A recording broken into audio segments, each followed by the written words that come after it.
It's a wonderful day. It's a wonderful day to be here with you, Brian, and with you, Megan. It's a day where we are talking about fish, just like most days, but it's another one.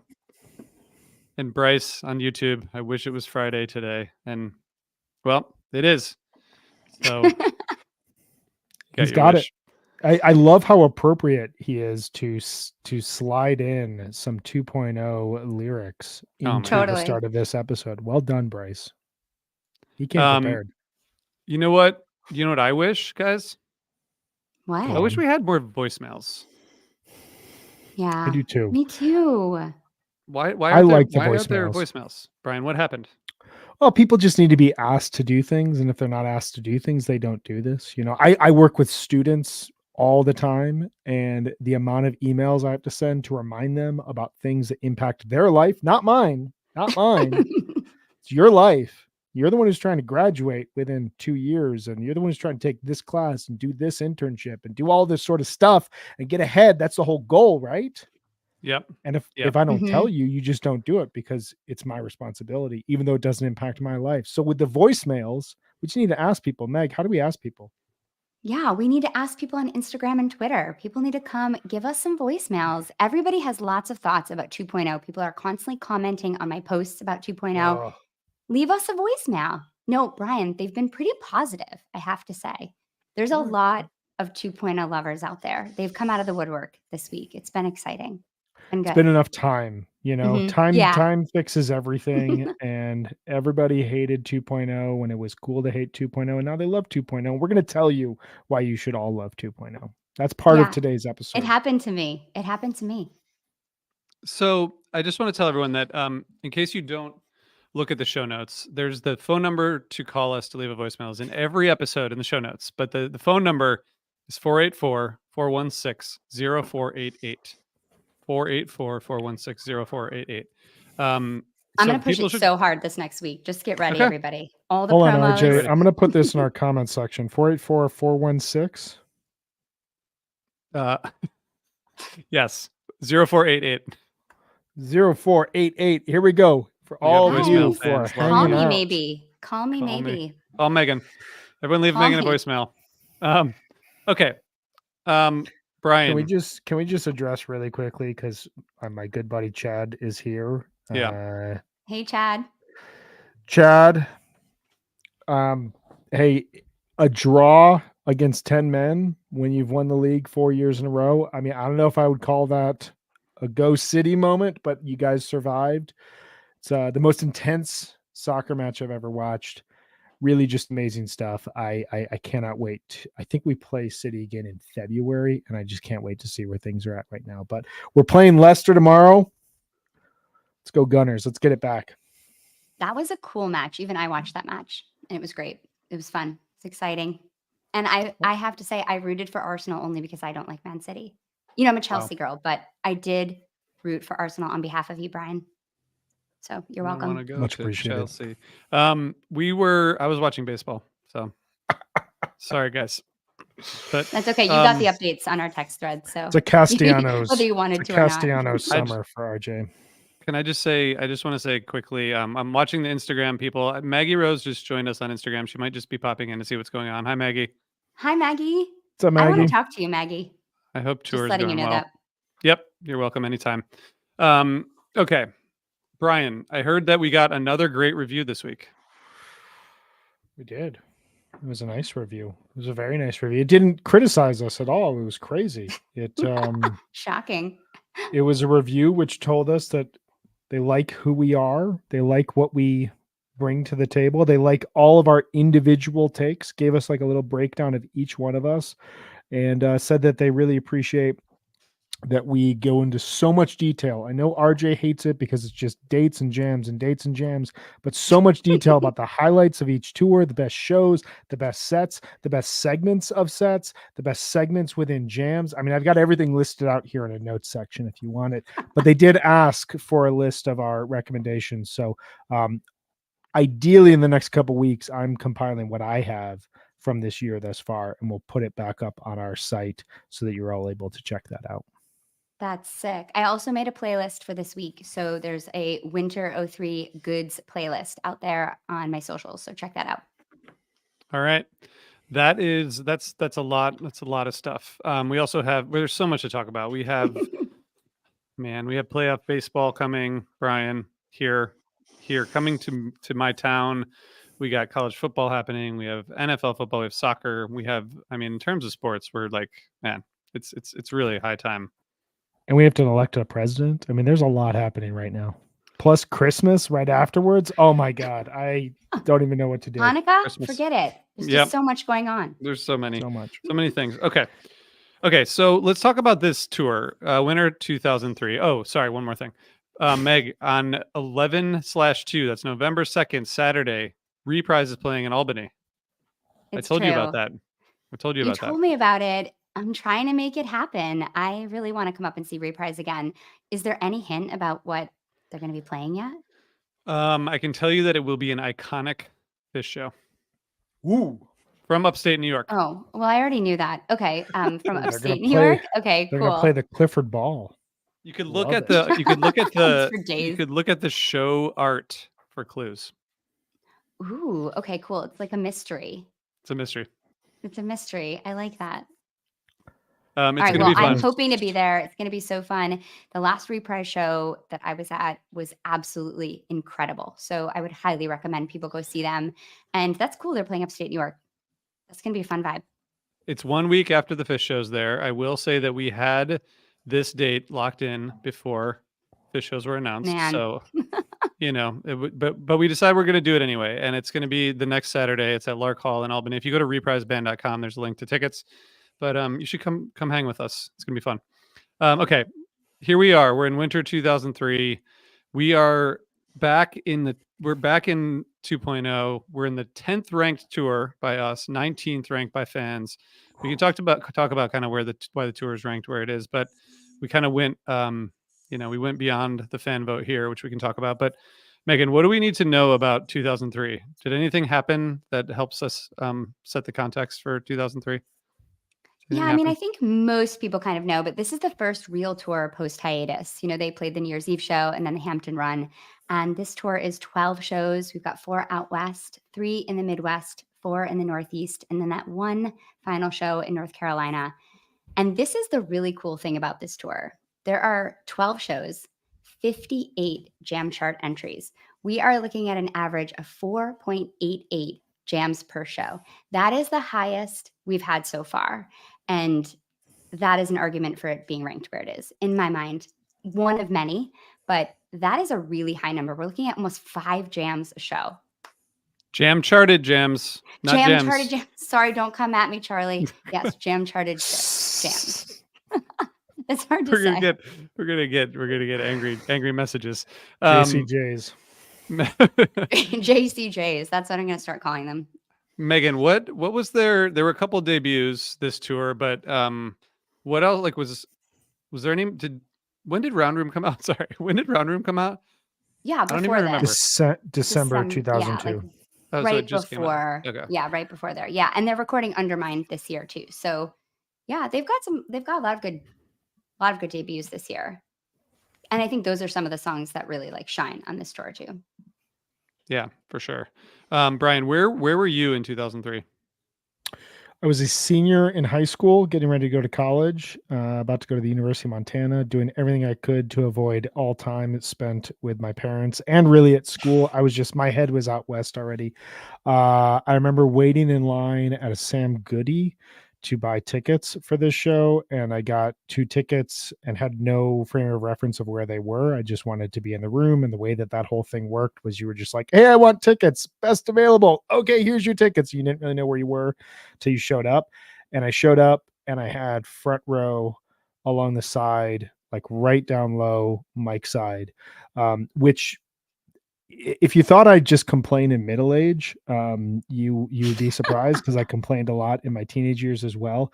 My one critique about these seats was I didn't feel like I had the full head-on Kuroda experience, Yeah. which then oddly enough, so I saw them at Alpine later this year, but then I wouldn't see them indoors again until Vegas, where Kuroda did not do the lights.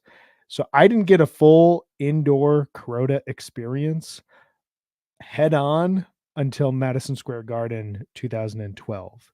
Wow. So that was like a very, very nitpick complaint that I just had to throw out there. The fact that I got to watch these guys from like 25 feet away do their thing in a show like this, my very first show, was mind blowing. Hey, it is a Your fish first podcast show. after all, so you need to throw out some complaints. You know, Some I'm not gonna- complaints, some bitching. I don't think I'm going to complain again for the rest of the episode. So like that was it. I had to just find the most nuanced one. Is the Rosemont? Is that the old Rosemont Horizon Correct. arena? Yeah. Okay. yeah. Yeah. So that was my first indoor Grateful Dead concert, and that venue is cool. And I was actually on that side too. Like I was up a level. I wasn't on the ground level, and I kind of had like a similar like overview of the stage because I was pretty up. And that place blew my mind. Yeah, I love knowing that that's where your first show is. It is Brian. the perfect, just like zero aesthetics interior Yeah. Midwestern AHL hockey arena. Like there is nothing lovely about that arena, but I've seen so many concerts and so many Chicago Wolves games there. I love it. Brian, do you know the Vince McMahon GIF where it's like Vince McMahon like waltzing into the arena? Have you ever seen that? Yeah, That's I what know Megan. exactly That's what Megan just did about the Rosemont Horizon.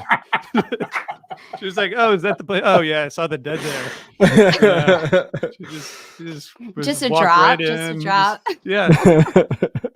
I don't Great. really get the joke, but I kind of do. No, I'm just saying. You were like, "Oh yeah, I know that place. I saw the dead there." It's I'm just gonna a good. send it that. was a power move.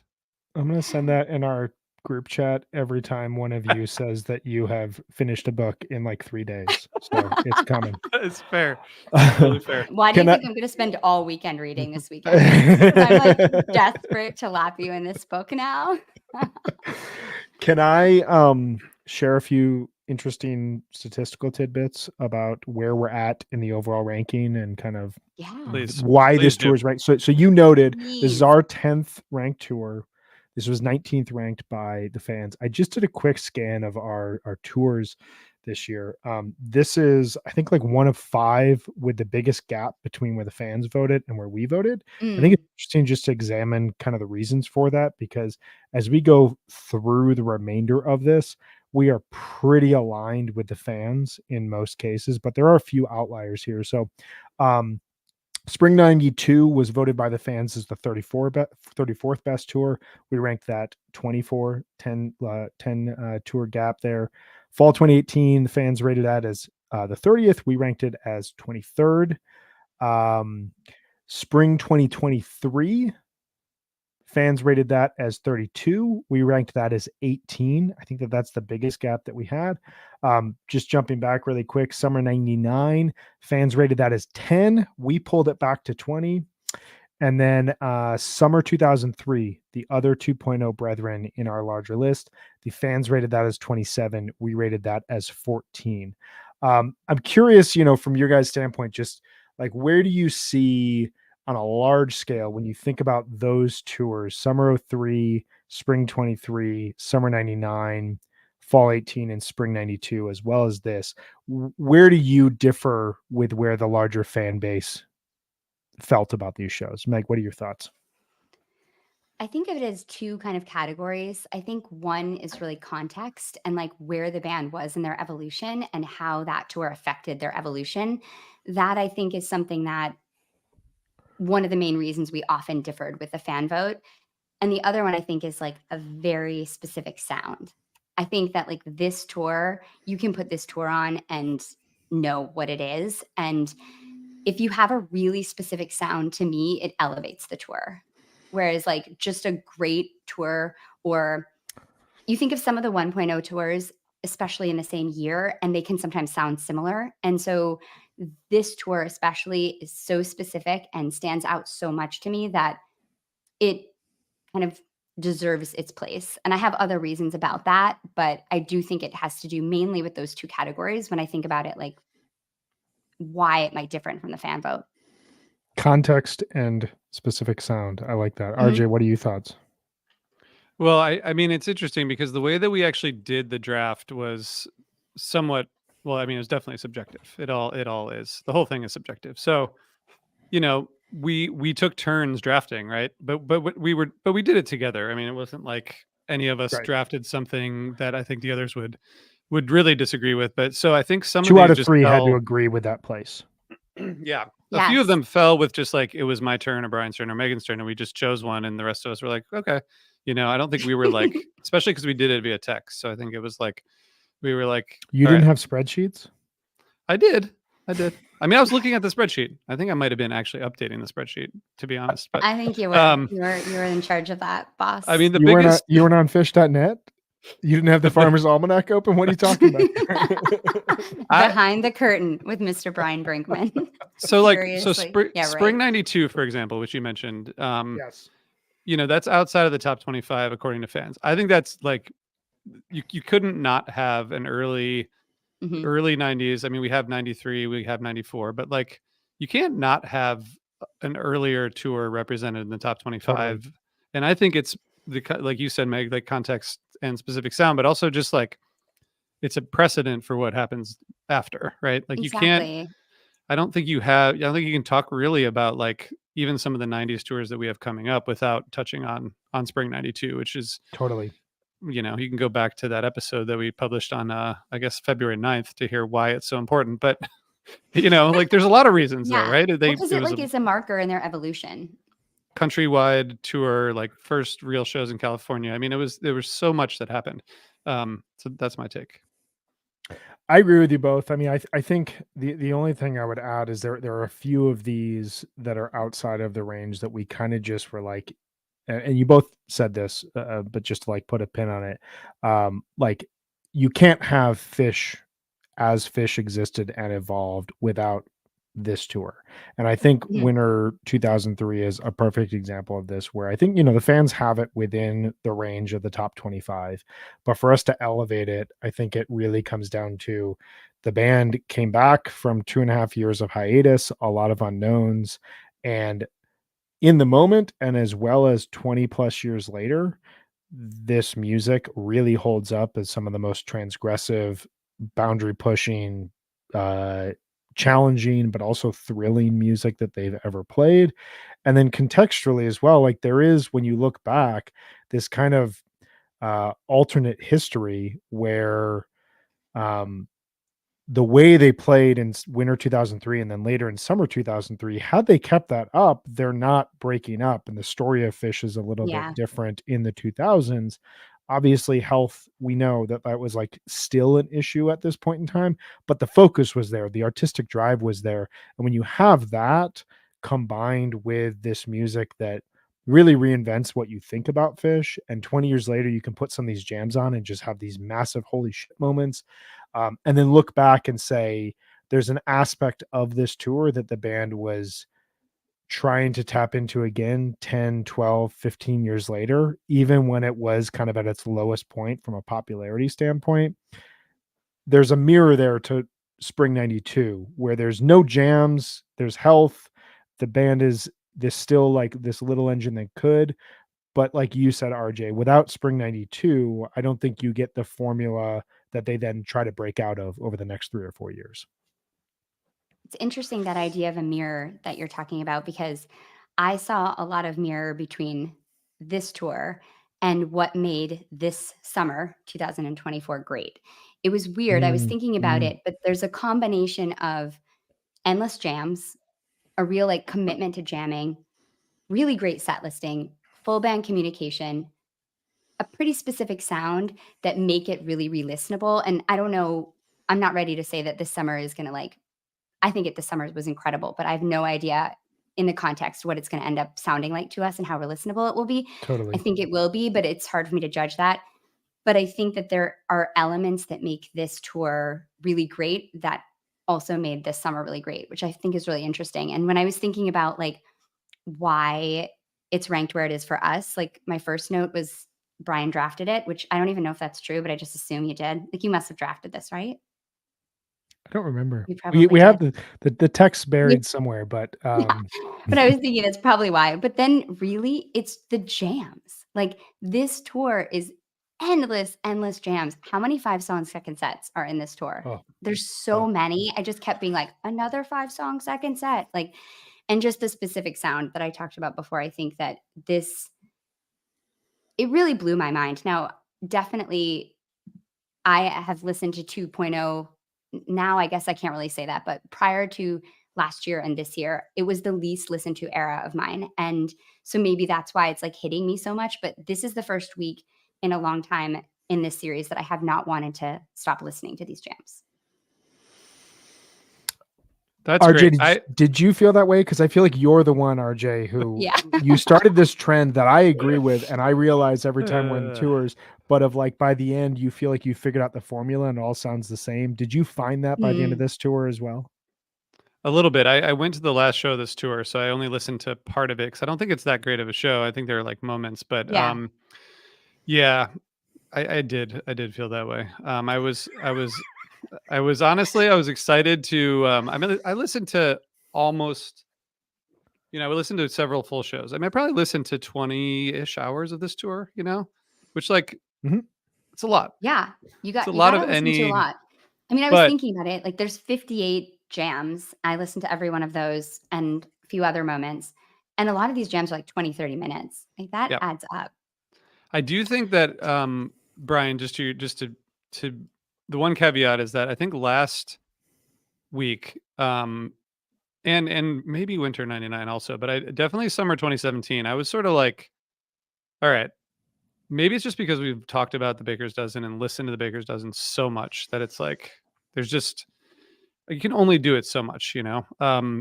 but I did not feel that in the same way this time. I was still Yeah. one of the things we'll Yeah. talk about is like when you get to 228, if you do it in chronological order, I mean, it's just like it's the whole thing. It like I know. builds toward this one thing that's just amazing, Ugh. So in that way, it's like building to the climax of a movie when you're like you're looking forward to the journey. So in that way, it was like Yeah. really exciting. And whereas some tours they peak early or there's some stuff in the middle, this was like a really solid tour. Much more than I maybe give it credit for.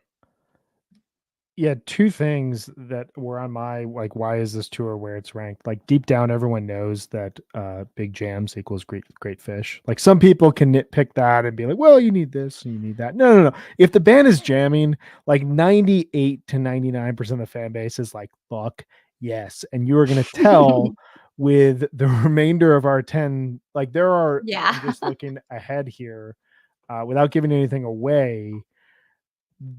Aside from one tour, which still has a lot of jams in it just in a slightly different way. Aside from one tour, our entire top 10 is tours that feature massive jamming. Maybe that's our bias and we are the minority here, but I'm pretty sure this is like a 98 to 99% of Phish fans. If the band is jamming, the fan base is like, I love it. I guess summer 2004 is the one outlier there. But to your point as well, RJ, like there's a huge stretch at the end of the tour, and it's relative because there's only 12 shows on this tour, I think, and Mhm. there's a couple that just kind of fall apart a little bit for a variety of reasons. Like we could nitpick a lot here on this in this era, but like when you end a tour with the 226 Worcester show being the venue that they're at, plus the way that they open that show up, the way that they structure that first set, the jamming in the second set, the Nassau show, which I have a very hot take question for you all here shortly, and then the Greensboro show, which I think to your point, RJ, it's a little up and down, but I remember in the moment it's just a heavy hitter set list, and it ends with that Carolina for the first time in 146 shows, and Proud Mary, the only other version aside from December 2nd, 1983, which at the time was 1379 shows. So there were these like moments on that last show, and these last three shows of the tour are so just it's a massive climax, and it's not like it's happening early on in the tour, but then it just like builds in a way that kind of embrace or like push the band to embrace their past going forward. There was almost a sense with like Destiny Unbound being busted out, the Proud Mary, the stuff that happened in set one in Worcester, which you can see going forward helps the band realize like save some of these bust outs for really special moments when we're going to shock the fan base. Save these, Like moments where we Mondegreen. like Mondegreen, perfect example. Save these moments where the band like unveils aspects of their history and like the mythology around Fish in a way that's going to elevate Yes. where a tour is at. And you get that at the end of this tour in a very unique way. Yeah, it really does build like that. It's so good.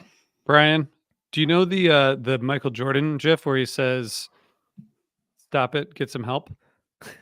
That's what we do. need to start sending Megan whenever she mentions her complaints about Mondegreen. Oh, it was so beautiful. The greenery. Oh, they played the Woodlands Jam. But let me give you the 65 reasons I hated it.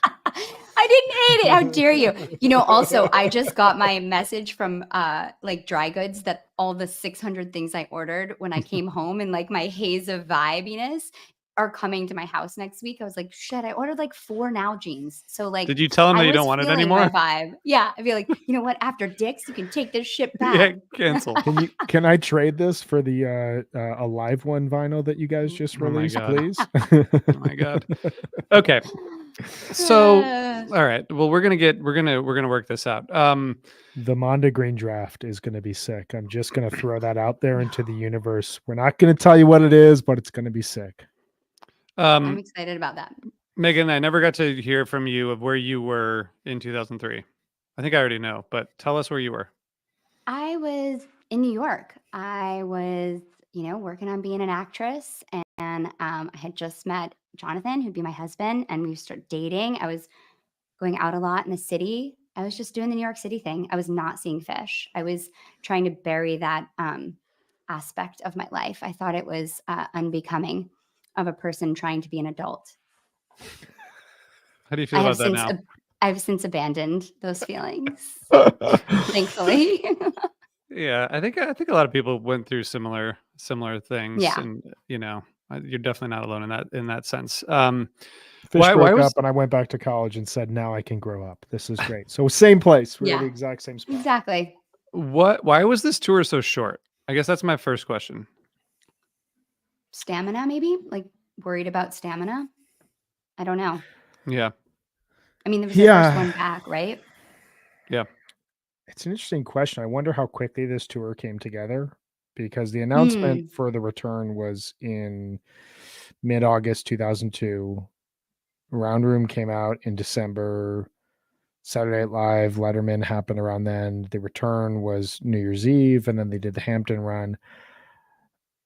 And then, Trey did a tour. But yeah, there is this weird gap between the start of March and late May 2003 where maybe there's a Mike tour, maybe there's a Vita Blue tour at the time, but like Trey's not on tour. It's not like Trey had to they got excited about coming back. And then I almost wonder if this is just where we start to see them recognize if we're going to get back together, we can't do like what we did in 1999, where we toured for a month over the summer, went to Japan, came back, toured for a month in September and October, took time off, toured for 3 weeks in December, and then played a New Year's Eve festival. If they were going to do this, there had to be like specific breaks built in. Yeah.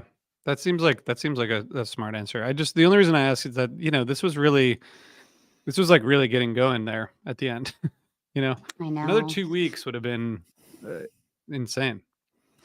And it's such a quick sprint. Like it's structured similar to Fall 97 or Fall 98, where it starts on the West Coast, comes east, but they already did Hampton. So there's 3 additional shows that you could have added on here. Like you could very easily have gotten yourself to a month with a few additional stops that would have made sense. Go down to like Winston-Salem, do Albany, do a couple more northeastern runs.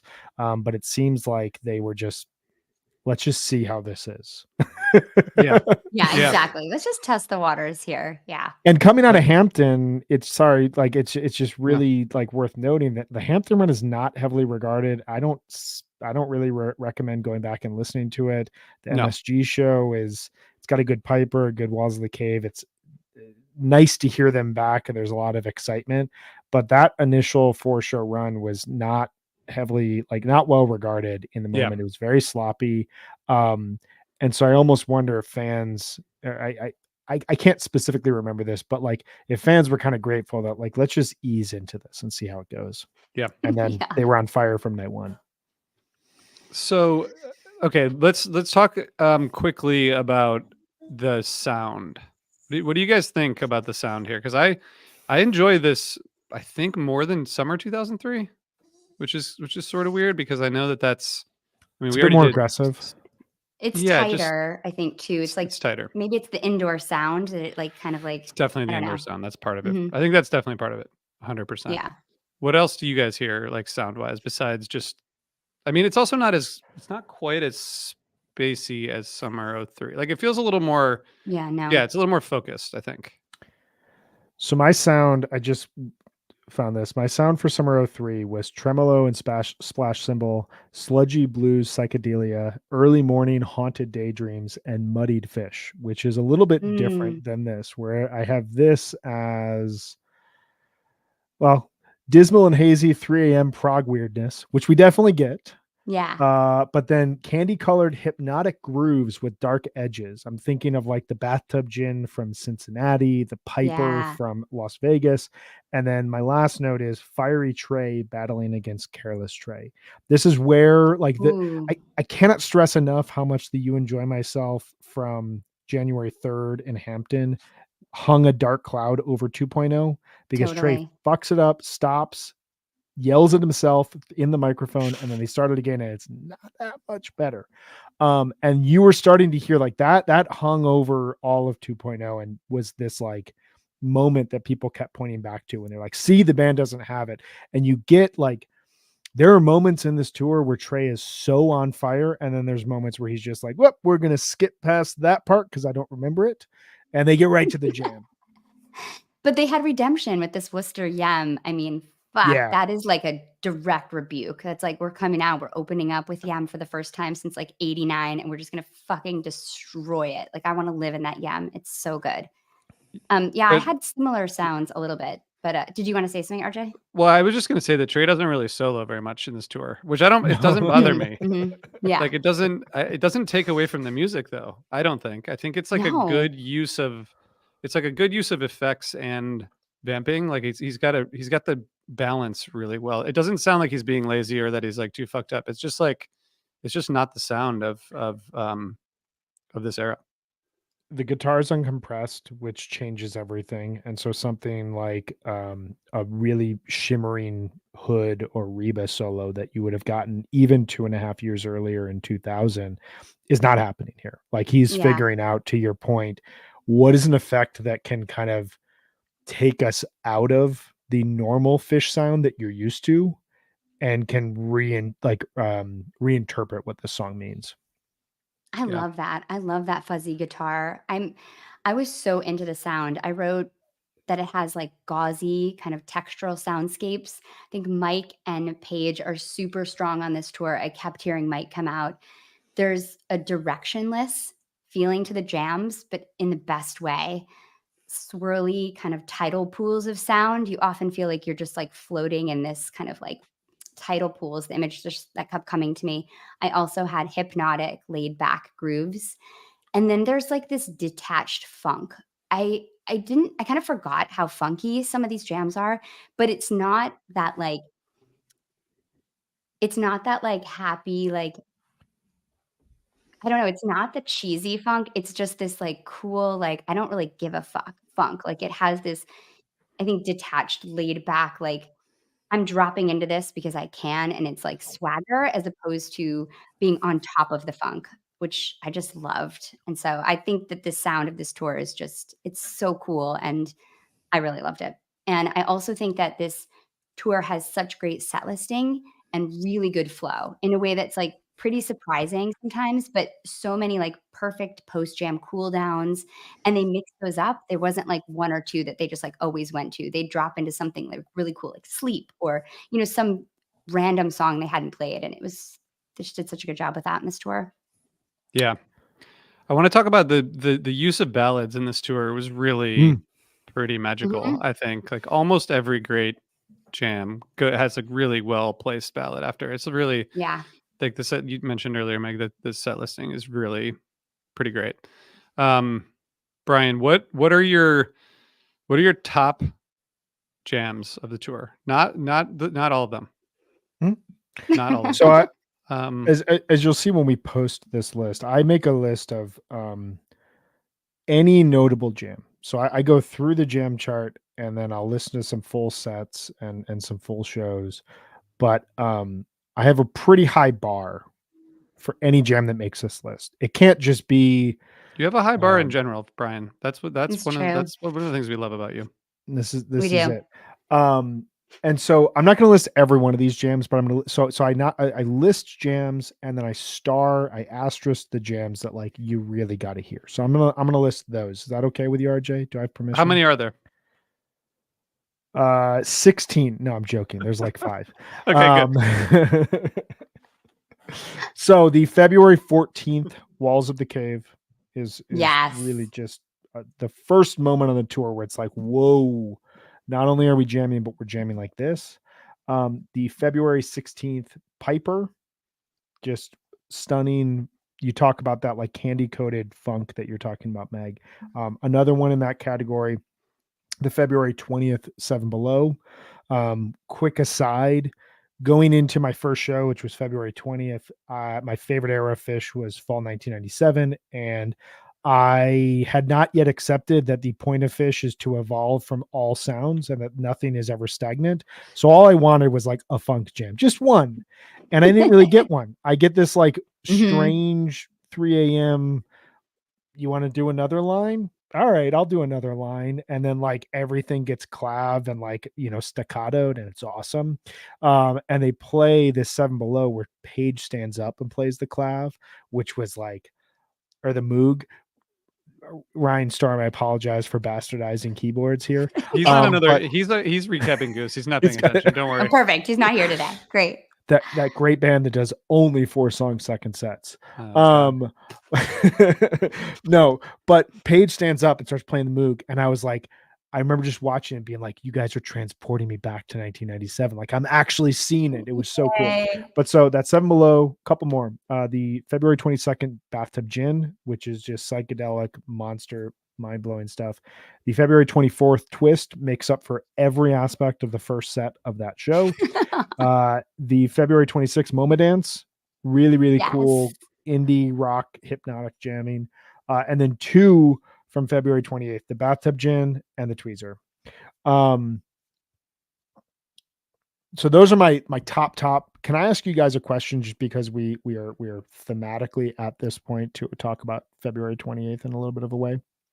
Let's do it. So 2 top tier jams, in my opinion, from that show. Also some great top tier jams. The Back on the Train, the Bowie, the Hood, the Soul Shakedown Party bust out, the Destiny Unbound bust out. What is going on? Are you guys kidding me? Was that the last all caps great Phish show, or have they played to that level since then, in your opinion? I think they definitely have played that well since then. RJ? I mean, it seems like it's a trick question or some kind of trap that I'm walking into. But no, I'm not trying to trap you. I'm just genuinely curious your opinion. Yes, definitely. I think definitely. Okay, I think so there's- too. Go on. Well, no, I was going to give examples, but then that seems like a road that's going to be really hard to get out of. Just give We some might be examples. stuck there. You're fine. Well, I'm not going to debate you. I agree with you. you're not going to debate. Okay, I mean, 8/15/22, I think is like the first that I would go to. I mean, I think like when I think about this, I think about like that third night of Randall's Island 2014, or like the Blossom 2015 summer, but maybe because those are all really strong second sets, so maybe that's the difference, that they're not actually like amazing shows all around. I don't know, but I do think a lot of like 2015, I guess, in particular. The reason I ask is there are some vets on the formerly amazing site called Twitter that for the longest time through 3.0 had this kind of 4/3/98 and 2/28/03 are the last 2 all caps great Phish shows. There have been great Phish shows since, but not like pantheon level. And I agree with you that I think that they have since then played shows at this level, but it is an interesting thought process if you want to like isolate 20 fish shows that like desert island stuff. I think 228 is going to be on that list. I think there will be a Mhm. few shows now since then that will be on this list, but it was for a while, especially in the early 3.0 era, this kind of, you looked back and said, my God, like, can fish ever play a show like that again? And I think they have now, but for a while, this was the line. Well, it's kind of an And- interesting thing to think about too, because I was reflecting on the fact that this is the last chronologically of like the big druggy tours. Like Mm. after this tour, the great tours, like the rest are sober. So like that's kind of interesting to think about in terms Oh, of the that rest great question. tours after this. That's Yeah, interesting. yeah. Yeah. Like any tour after this, that's great, is sober, and there's fewer of them. But this is the last tour that was like a very like druggy tour, and I don't know, just interesting to think about that. Yeah. Pivot where I the think band is that's- at. Yeah, and according to the Fishnet ratings, which are now available again for all of us, although I think they've done something so that the Game End show can only go up so far. But Seriously, quit there's fucking nothing- overrating that shit. there's nothing from beyond that era that's higher ranked. So it's the highest ranked 2.0 show and the highest ranked since 2003. I think the Magna Ball 2015 is up there, and Jam Night and Alpine Night 3 Ruby Rate, yeah. 2019. But Nothing from 4.0 yet. well, except for that, except for the one that the Game Hen show, which is, and then the night before the night MSG show that I went to last summer. But I'm having a hard time seeing this. Do you have the list in front of you of the Mhm. highest ranked fish shows? Yep. So where is this one in the ranking? this is basically number 10. You got Big Cypress 4.3, 6.14, 2000, 12.31, 95, 12.30, 99, 11.22, 97, Limestone 8.17, 97, 11.17, 11.2, 98, and then this. Man, 11.2, 98 being ahead of this it's kind of. Where's 1230.97? You didn't say that? Wait, is that not up here? Why is that? How could that possibly be That- lower? It's lower. It's below 618.94. What? Okay, this So is just call ridiculous. the cops. Ridiculous. right. we're gonna do a Get the future police. episode. We're gonna do a future episode. I'm just putting this out there for us from a planning purposes standpoint. This is probably early 25, mid 25. We're gonna go through the fish.net rankings and we're gonna rank this properly. Okay. This is Rank the important work. rankings? Yes. We're going to rank the Yes. rankings. This is important. It's going to be a draft where we go around and you basically like, can you keep this show or are we putting something else in there? Because 1230.99 is a really good show, but I'm sorry, we're talking like top 100, not No. top 10. No. Over 1230.97. No. I don't even Okay. know what to say about this. And So this is- 725.99? Where's Come on. 725.99? Where is All right, I'll it? stop. This is the part of the show where it's my responsibility as the host to move us along to the next thing, because first of all, Brian just mentioned every jam of the tour, so we got to like respond to those. Seriously, I was like, okay, fuck. I think I have like or- 2 that he didn't okay, mention. let's just I'll just tell you the ones I Megan- have that he did not mention. okay. Do you want me to do that now, or do you want to talk about Brian's? Because we're gonna have to talk about Brian's anyway, because they're all great. Okay, Whatever you let's wanna talk do. about Brian's first, and then we'll go to mine. How about that? Well, I'll what's just your sit here and first let one? you both talk about me. What's your first of the tour chronologically? Of my issues with Brian or my things about his tour? Yeah, good one. I just want to talk about the tweezer from 228 because I know that everybody knows about it, but like I haven't listened to this in a while, and this is one of my favorite gems of all time, and it honestly blew my mind again. It's just a perfect jam, and I think it has everything you would ever want, like new sounds. It has moments that just absolutely like wake you up while you're listening Yeah. to it in a way that I think is just, it's hard to do when you listen to a lot of fish jams, like to get completely woken up by a sound and feel like so moved that you stop what you're doing. And this jam is that. And it drops into like a huge bust out. Like they don't even take a breath. It just drops into this like soul shakedown party bust out. That's just so like, what a boss move. I just love it. Yeah. I have a lot of notes about this jam, and I hope that's okay. This is my 13th ranked jam of all time. I have my top 25 ranked. I had to look at the list today, but I mean, you can't really say much beyond what you said, Megan. But I feel like the whole tour builds toward this one piece of music in a way that is Oh God, yeah. right. Like it's in the 222 Bathtub Gin, which we can go back to. There's this like move toward more of a melodic sound, and then before that, you Yeah. don't really get any. It's just like space guitar, and like the 222 onward, you start to get these melodic jams. But this reminds me a lot of. There's like halfway through, Page starts this piano melody, and that's where it kind of goes into that major key, and it reminds me a lot of the Denver '97 Ghost jam. Yeah. It's Mhm. like Trey's kind of, as he described it in that jam, it feels like he's like kind of surfing behind the rest of them. And there's this part like 15 minutes in that I think is what makes Trey different from a lot of guitarists. He's like keeping this major key jam going, but it's mostly like a really expert use of his effects. Like you hear a Yes. lot of guitarists that just, you build Yes. a peak by playing notes, and the more notes you play, the higher the peak goes. And that's super fun. But this isn't like he keeps this like expert mix of effects and his soloing and chord vamping too. Like it's just this like it's like a master class in how to build to a peak that's not just like he's not just building a by soloing, and it's just a magical thing that I think is really hard to do from a guitar perspective. All of that, and then he adds the hose, and you have Just relentless. like that very unique and specific Trey approach where it's this lyrical riff that builds and builds along with the other members, and then every time you think it's reached the crest and you've hit that emotional maximum, it keeps going. Which you mentioned the 222 Gin as kind of like this moment where you hear like them starting to build towards this thematically. I also hear it in the 220 Tweezer, Mm. which always to me sounds like the darker stepchild of the like the this jam that like doesn't find the light. It stays in the darkness and stays in kind of the underworld.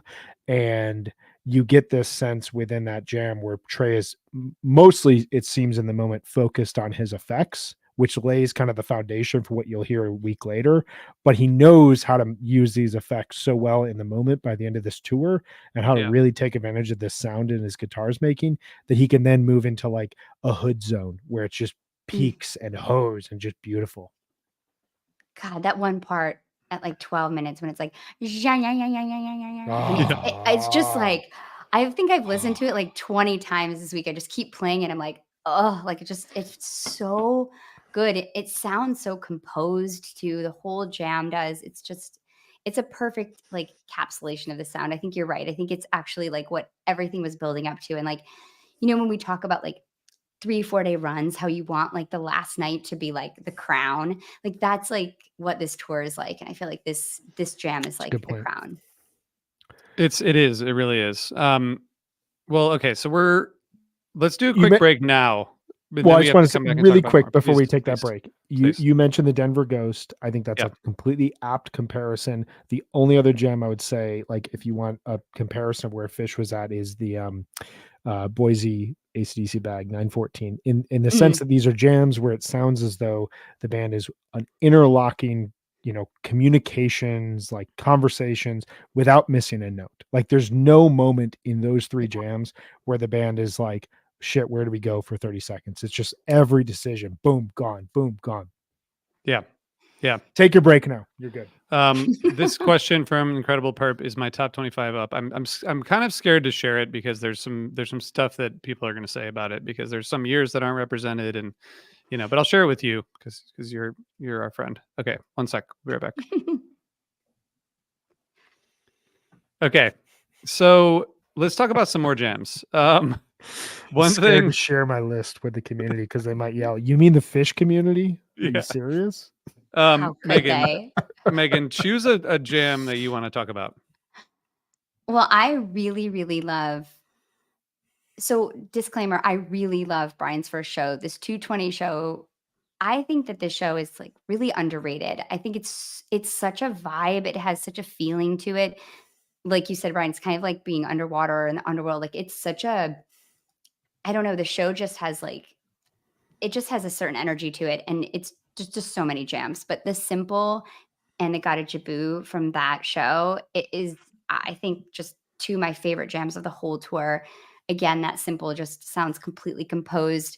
It's beautiful. And then it goes into that like perfect, just shoegaze, like haze, and like the applause after that jam. It just, I don't know what it felt like in the room. And I don't know if 2.0 crowds were just like super lit up or just, messed up, but there was like, people were cheering a lot on these mixes. And I don't know if it's how they're mixed, but like there's a lot of energy in the rooms, it felt like.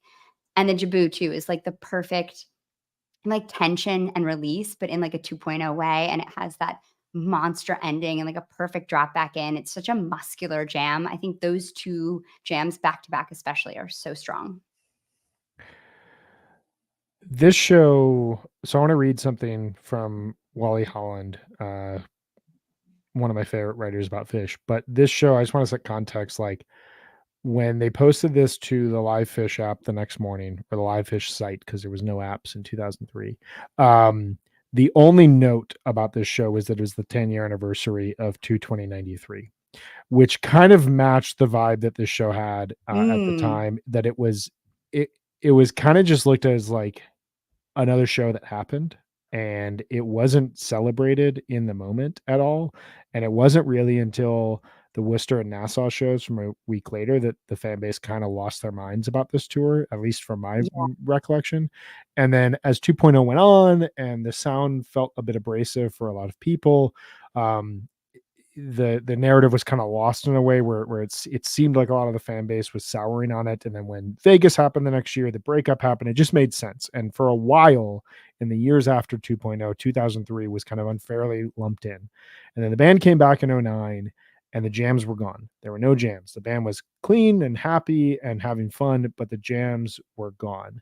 And around mid 2009, I was pretty active on Fantasy Tour at the time, which was still not yet totally a cesspool. I was getting great music recommendations and having awesome conversations with people about Fish. People started really being like, hey, have you heard this 2.0 show? Have you heard this jam? Have you heard that? Oh my God, this band was like, and this was around the time that Mr. Miner's blog was going off and he was highlighting specific shows. And I remember specifically this show started to get this, late swing. It was almost like a movie that's released or an album that's released that just doesn't hit in the first year. And then 10 years later, a new generation's like, oh my God, this is the greatest movie I've ever seen. But so I want to read just quickly because Wally writes about this brilliantly when he reviewed this show. He said, if you don't like the Fish 2.0 style, those long, hazy, hypnagogic, up-tempo noise jams, the intricate, unresolved experimentation, the relative sonic homogeneity, you won't like 2/20/03. That's okay. Yes. But while this show is less of a crowd pleaser than the 226 party or the 228 church service, it's a nocturnal preview of the chemical carousel ride that will take place in Limestone less than 6 months later. Well-chosen songs, shadowy ocean floor jams, and collective creativity as yet undulled by rock and roll excess. What more could you want? That is so good. That's so elegant. Kind of sums it up for me. Perfect. Yeah, sums it up. I mean, I think that anytime you're going to end a set with 40 minutes of jamming, basically, and then have a 5-song second set, 3 of them being monster jams with punch you and fast enough for you in between, like I don't know what else you need. The encore is great too. I think this show is, it's like when we talk about a representative show of 2.0, I think this is a really great one. I like I just wanted to say that the Jaboo is the thing on this that stuck out to me listening, just because it's a little bit different. It's a little more jazzy and bluesy. It's got like a different, The Simple is just this like, huge, huge growling space fuzz. Like Seven Below is just, it's just a little bit different, which I think is really, really great. Okay. Brian, what do you got? Go into one of those that you mentioned that you didn't go into before. I'll go into one that I had not returned to a ton, and I listened to, and it just blew my mind, which is the 224 Twist. This is the show where BB King came out and refused to leave the stage for Forever. how long was Billy Strings on stage for? It was like twice as long as that. Yeah. No. I'm surprised RJ and Megan and Rob Mitchum weren't at this show. Exactly.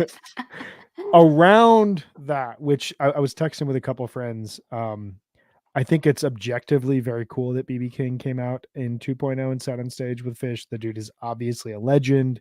His guitar, you hear that sound, you know exactly who you're listening to. 1-2 songs, great. Like 60 minutes of a set, probably a lot for the people that are in the room. However, you get into the second set and you get a really cool Halley's Comet, and then you get this twist deep in the second set. And I just want to pull up the set list really quickly because it's just on paper, this is kind of a mess. You get Halley's, Hood, Heavy Things, and then Twist, All These Dreams, Waves, Sample in a Jar, Chalk Dust Torture. That is a very herky-jerky, strange second set. A lot of up and down, zero flow. But the Twist, man, this is where we start to hear what is going to happen during the Tower Jam 6 months later, where the band is kind of like RJ was saying about the Tweezer, but this is not as like inspirational or masterful. This is more, let's just experiment for the sake of experimenting. It reminds me of the Victor disc that they recorded in an evening in Midtown Manhattan back in December, that I would do anything to have vinylly released for Record Store Day 2025. My goodness, can we just at least put it on the app so I don't have to listen on YouTube? It's like that and the Cindy Lee album are the only two things I go to YouTube to listen to. And like the second you accidentally close your phone, music's gone. It's so annoying. Just give me the Victor disc in a place where I can just listen to it at peace in my car. Come on. Same with Cindy Lee. But this Twist, it taps into that. It is psychedelic. It's weird. At certain points, you're like, is this even music? Like, do these guys know what's happening? But they're never losing each other. It's never like falling off the rails. It's just a band that has figured out a way to tap into a sound, go as deep and as weird as possible. And it's unquestionably a new sound, updated from what they were doing in the late 90s, and kind of hints at, if the band had been able to stay at this level, what could have happened. Thank you, Brian. I just want to, can we go back to February 16th quickly? Because I think the it's your show, man. You're the only original member on here. So like, if you want to go back to February 16th, let's just do it. You get to do whatever you want, RJ. I was listening. Yeah, that's definitely true in life. I was listening to this on the drive the other day through like the mountains, and it was a particular, time and place, as most things are. But the Piper from this show just really, really, I thought was so great. And I think it reminded me that the slow build, the Piper actually makes the song a lot more interesting. I'd kind of forgotten about that. Like it's a much prettier song, and it creates this more like powerful jam. It's just it's really just dirty jam, but really nice like start of it. And I think at the beginning of that set, Trey says that like Fishman doesn't know how to play Down with Disease, and I think that makes him like play. He's gonna fuck it up like better the rest of it. In this jam, he's really great. It's spacey, it's funky, it's really really cool. Is that the vehicle of 2.0? That and Disease, but Piper especially in 03. You've got the MSG 2002 version. The Viper is what they call the Vegas one. Shoreline's got a great one. Alpine,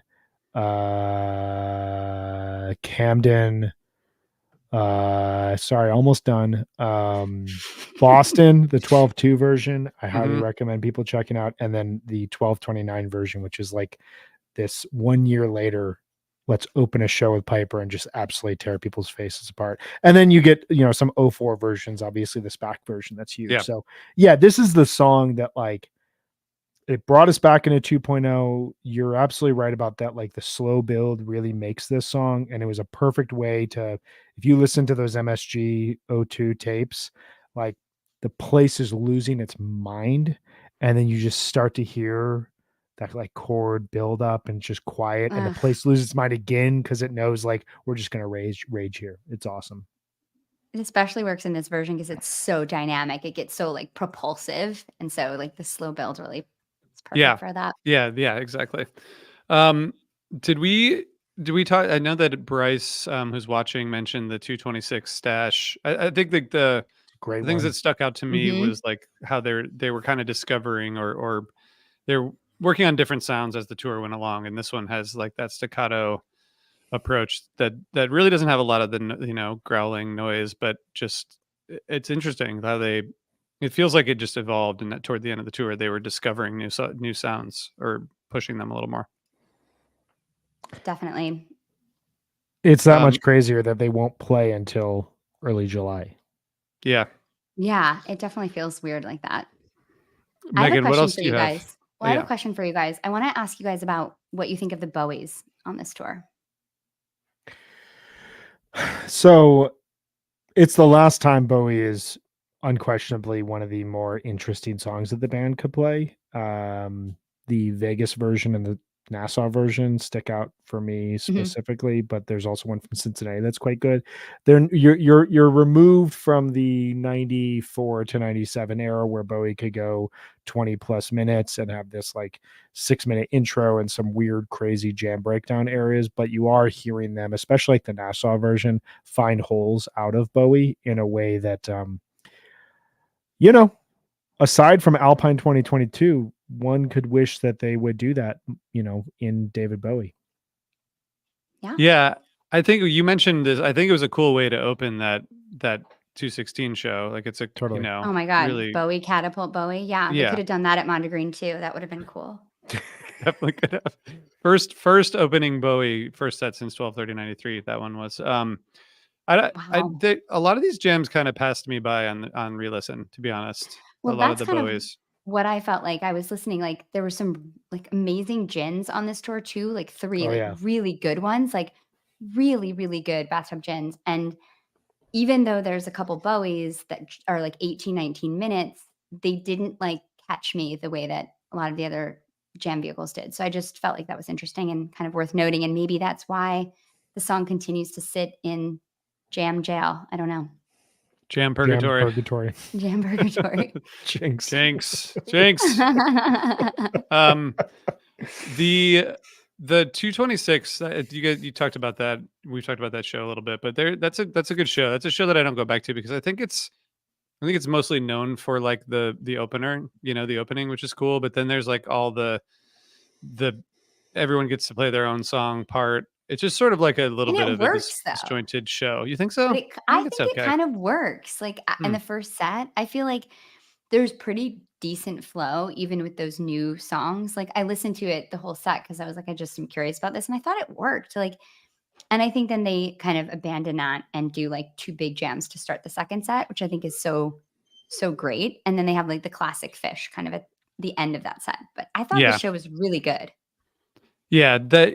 I think the Stash and the Ghost are just what a great back to back combo. But the first Mhm. set, um, I think the first set is like highly sought after for those reasons, and including the You Enjoy Myself that jams, which is Yeah, like if you're rare. gonna open with like this absolutely fucking great yam, like this has got to be up there as one of the best.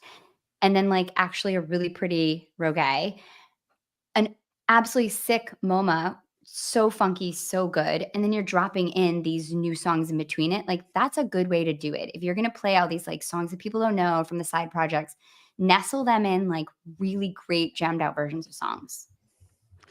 Just that's all you have to do, guys. That's That's it. all you have to do, everybody.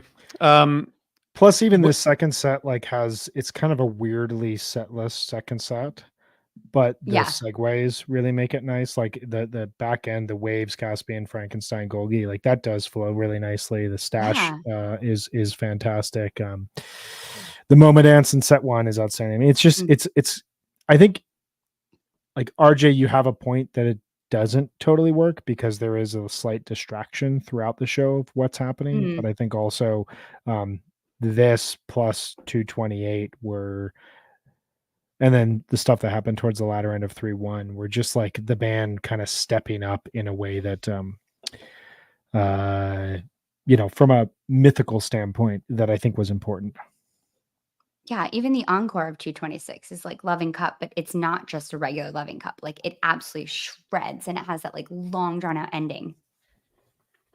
Yeah, it's the ending of the tour is great. I drove from DC to Greensboro for the March 1st show, and I drove back that night. So I think it was like the first set. I mean, the foam is really really great, and that's like my main memory of that show is the foam because it's just like a really Yeah.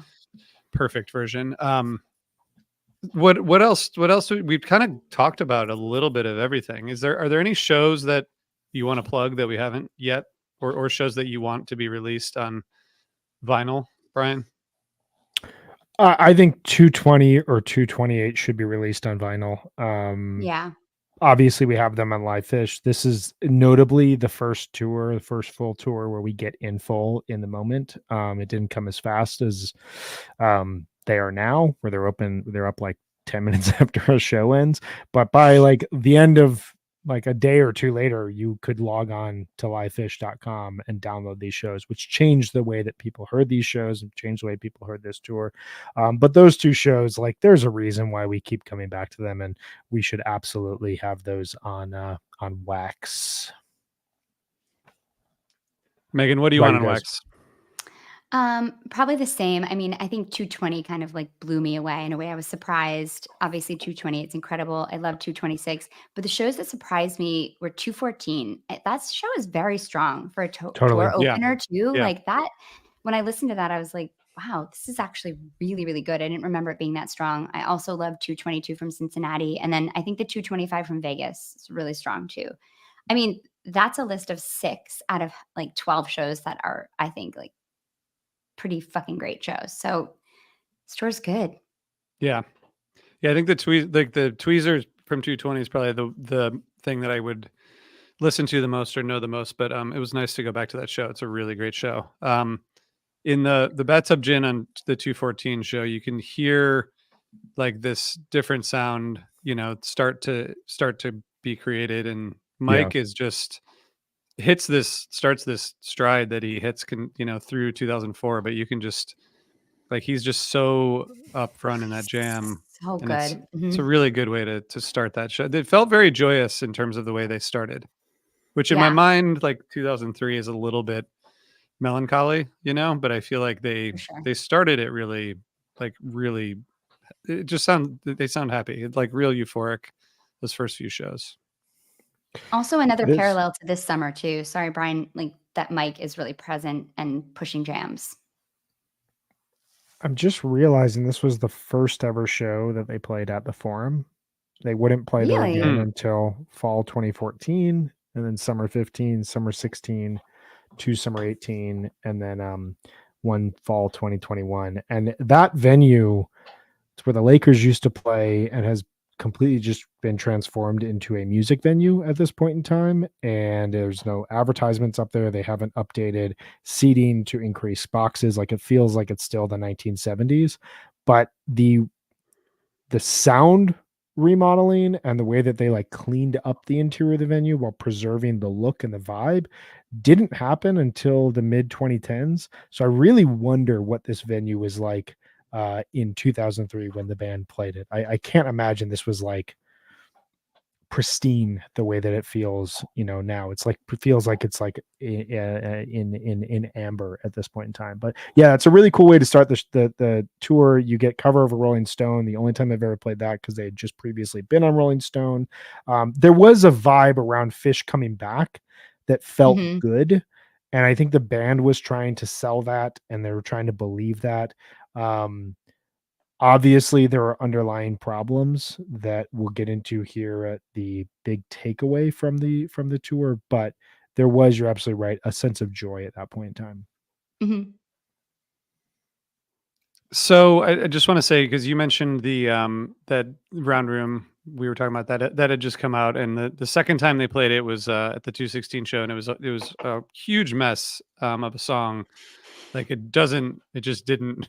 They were just not sure how to play it, but then they there was like a pretty cool jam on the end, so it kind of makes up for it. So you Yeah. got your title track, title track jammed out. It's pretty cool.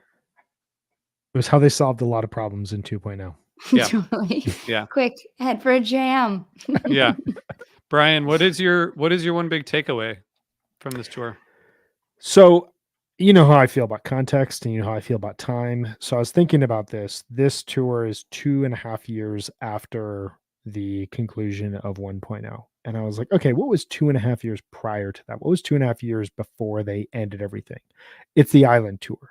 So we're 5 years removed right now from the island tour. It's very clear listening to this tour that we are in a very different phase of the band's history. This is a totally different band. This is a totally different, period in time for them. And I remember that there were some questions that were raised around this time. And, for me as coming into the scene in 2.0, I remember wondering, is this a band, a nostalgia band at this point in time? A lot of bands were like starting to come back and do like reunion tours. Like, is this just Phish reunion tour? Are we just gonna like rehash old jokes? Do they have anything more to say? I think that these questions, what's interesting about this period is that these questions will linger from here to 10, 12 years from now, like up until Magnaball we've talked about. But they are answered in part in like the jams that we're talking about. This is a band that is willing to dive as deep as possible musically to see what else is left. And I think more than anything, when we set the context of where these tours are ranked, the fact that there are so many questions lingering around this band, the fact that there's darkness to come in a way that, is going to tear the band ultimately apart, the fact that they're able to find this sound repeatedly night after night after night is just such a testament to their artistic creation, across time. It's a big takeaway, but that's one. That's Yeah, great. I don't like, I can't add anything to that because I think that kind of summarizes the whole feeling I have, especially compared to Summer 03, which I think sounds different and a little bit more of that like decay that you hear into 2004. Even though apparently Trey was sober at that tour, it just sounds a little more messy and a little less refined. Yeah. I like that you're going to fight that point till the end of time. And also I agree with you. You're right. There is that like a hazy, bluesiness and grunginess to Summer 03 that you don't hear here. This is a bit more fiery. Yeah. I think I hear hints of that too in the summer. And I think that even though this year feels like darker, like all of the jamming even feels a little bit darker, I think in this tour there's a real gratitude that you hear of them like being together and making music. I think that really fuels them. And I think about how much that fueled them in 2021 and how much that year benefited from this feeling of being like unable to make music together. And so I think that 03, you can hear that like this is their first tour since they've come back, since they were broken up.